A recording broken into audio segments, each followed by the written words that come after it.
So you keep wondering why every single day you trade, your losses are way bigger than your wins. And this keeps happening. And some of you, you think the remedy or the solution to this is by holding your wins longer, or increasing your lot size, or doing something really out of line. And the thing is that when your losses are always bigger than your wins, there are some underlying reasons, and these reasons have nothing to do with your lot size, has nothing to do with you holding trades too long, none of that. So this video, I'm going to give you 4 reasons why your losses are always higher than your wins. So go with the first one. Maybe using a strategy with a low win rate. So when I mean low win rate, there are some strategies that you win 3 out of 10 trades and you lose 7 out of 10.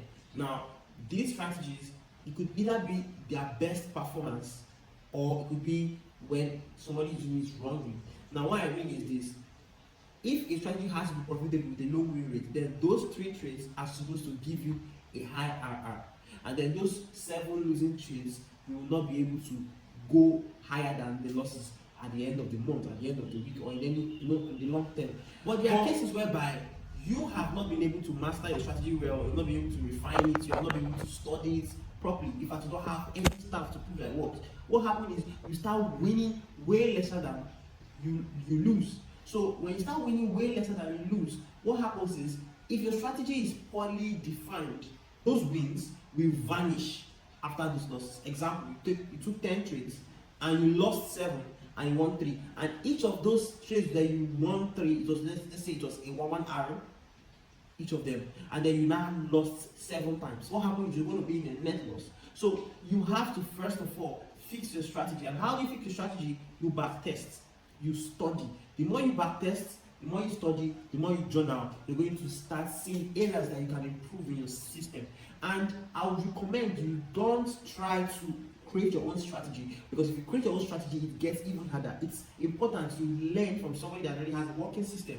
And for those of you watching this video that don't have any edge at all, wait till the end of this video. There is a way whereby you can learn a working edge. Number 2, keep falling for psychological traps. Now, it's normal for you to lose in trade, meaning no matter how good your system is, there cannot be a 100% win rate system, meaning there will still be losses. But when you're still falling for psychological traps like FOMO and anxiety and greed, fear, all of that, if you keep falling for these traps, you start having extra losses that will add up to the normal losses your strategy is supposed to give you, that will now make you unprofitable in the long run. So if your win rate is 50%, out of 10 trades you win 5, you lose 5. What happens when you start adding some other psychological issues? You start losing 8, start losing 9, and win 1, because you're making mistakes coupled with your normal losses. So you're always going to be in a net loss, always going to have higher losses. So you need to work on your psychology, and a very good way to work on your psychology is 2 ways: by reading psychology books like Trading in the Zone, and also the mental game of trading, or you learn the right psychology from experience. Yes, when you are trading and you always journal your emotions, what happens is you become aware of certain emotions that make you do stupid shit on chart. So with time, you start eliminating these emotions. So you can have this experience by reading books and also journaling your emotions and eliminating their triggers. Number 3, take profits too early. Now I know, and a lot of you guys think taking partial profit is okay. It's not okay. I know it's everywhere on the internet, but you need to understand that 99% of traders lose. So 99% of advice you get online is a lie. So why is taking partials wrong? If you're always taking partial profits but you don't take partial loss, then it's not balanced. Okay. Those people that take partial profit and successful with it, they also take partial losses. If price goes in their drawdown to a certain level, they're ready to close their trade right there. But you watching this video, you probably switch to hope when price is in drawdown. You're hoping for it to reverse back to profit. But when price is in profit, you're too scared to go into the TP. So what happens? You're closing your trades without it getting to even 1 hour or even 2 hours. So what happens? But when it's going to stop loss, you allow it to go fully because you're hoping for it to reverse. What happens? Every single time the loss will be big and your wins will be small because you're scared. Now, all you have to do is you need to have a trade management plan. If you want to be taking your profit at 2 hours, stick to it. At 3 hours, stick to it. If you want to have a plan that, okay, if price moves to a certain level, half of my drawdown, I'm going to take partial loss. Okay, that's fine. And then if price goes to half of my profit target, I'm going to take partial profit. That's fine. But you must have predefined rules that you must stick to and not manage your trade based on emotions while it's running. Number 4, you shift your stop loss. Now, many traders are guilty of this. Shifting stop loss is a very beginner thing to do, because there is your hoping that it's going to reverse. So what happens is that you take away your stop loss and put it lower. Example, in a buy trade, what happens is because you're rolling on that trade idea, the market will still change that stop loss and resulting into a bigger loss you did not plan for. And what happens is that's how you keep getting smaller wins, bigger losses. Now you have to understand something, that every successful trader out there that trades have a very clean plan they work with, a trade plan that they don't try to break.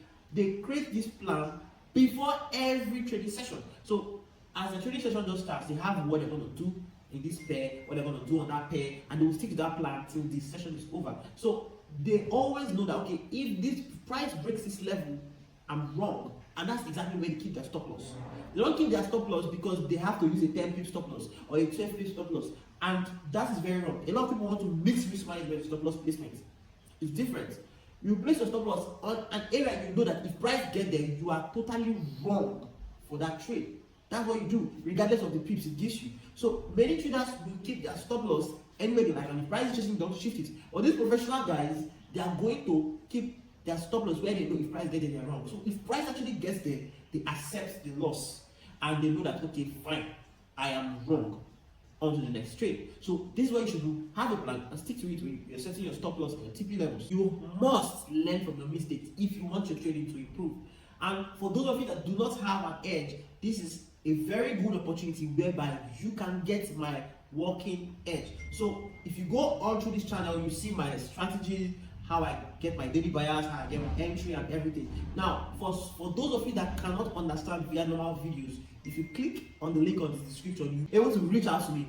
Private mentorship on how to trade ICT concepts profitably is available. When you reach out to me on Telegram, I'm going to tell you what and what you need to get involved into the VIP group. See you guys in the next video. Do well to like and subscribe this video for the next topic.